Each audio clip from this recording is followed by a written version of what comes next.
Minister Narendra Modi BRICS meeting को attend करने के लिए रशिया पहुंच चुके हैं।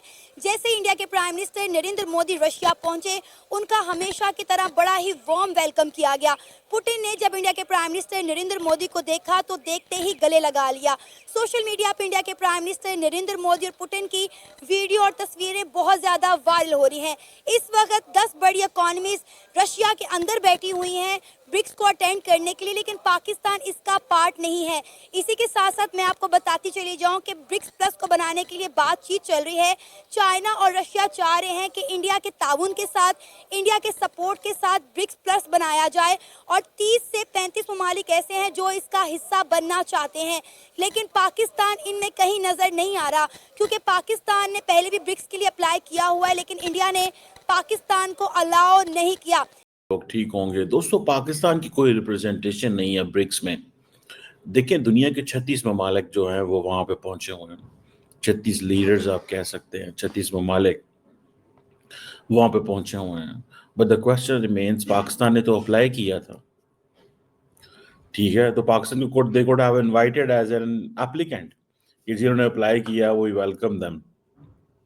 क्या प्रेसिडेंट पुतिन प्रेसिडेंट मोदी से डरते हैं?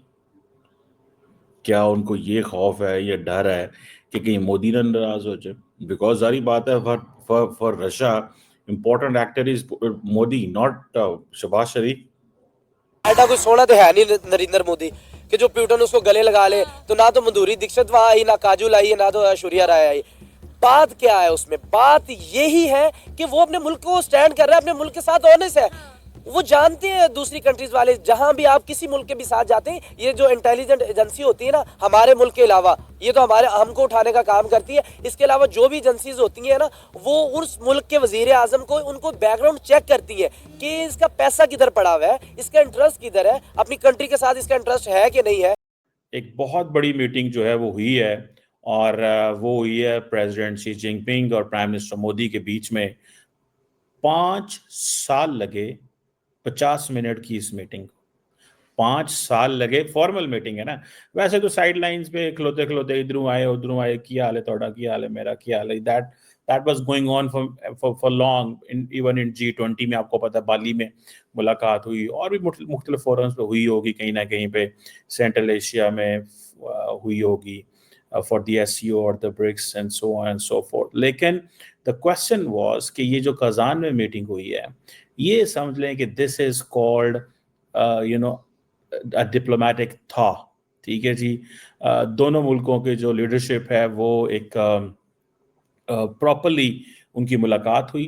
5 साल के बाद 50 मिनट की मुलाकात हुई है। दोनों मुल्क एग्री किए हैं, जो चीज़ समझने वाली है इसको समझें। दोनों मुल्क एग्री किए हैं कि नॉर्मलाइजेशन की तरफ जाना है, नॉर्मलाइजेशन। और मज़े की बात यह है कि प्राइम मिनिस्टर मोदी हिंदी में बोल रहे थे, शी जिनपिंग चाइनीज़ में बोल रहे थे। प्राइम मिनिस्टर मोदी के साथ एक लड़का बैठा था, यंग दाढ़ी वाला, वो ट्रांसलेट कर रहा था चाइनीज़ में। डॉक्टर जयशंकर जो थे, ही वॉज नॉट एक्साइटेड, थके लग रहे थे। जो दोवल साहब बैठे हुए थे वो ट्रांसलेटर की उस तरफ, वो थोड़े एक्साइटेड नज़र, या वो भी उस तरह एक्साइटेड नहीं थे, लेकिन he was very anxious and like उनके चेहरे पे हल्की हल्की इधर हंसी निकलती थी उनकी। लेकिन the question is, doctor Jaishankar was very very जैसे कहेंगे ना, स्ट्रेट फॉरवर्ड, सीधा खलोता है, टॉप डिप्लोमेट है। तो बहरहाल ये जो दोनों मुल्कों ने क्या कहा है कि जनाब हमारे बगैर अमन जो है वो नहीं हो सकता।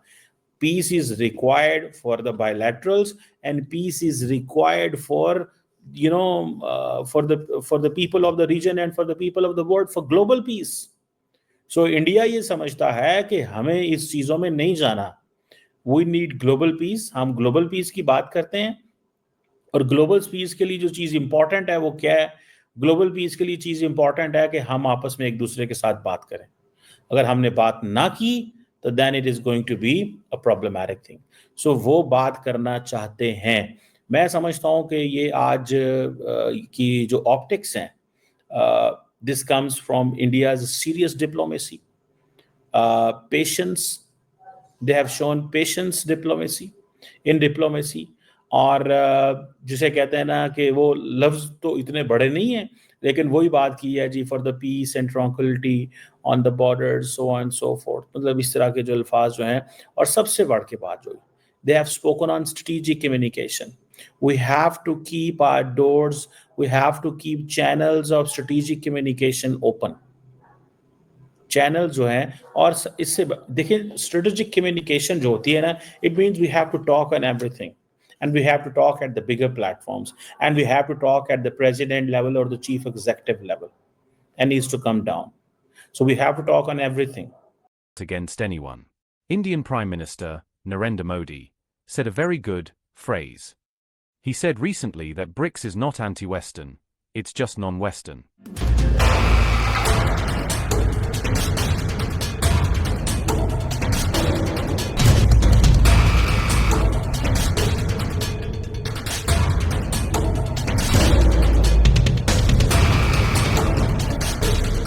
Economic growth will be primarily in the BRICS member countries, the Global South, Southeast Asia, Africa.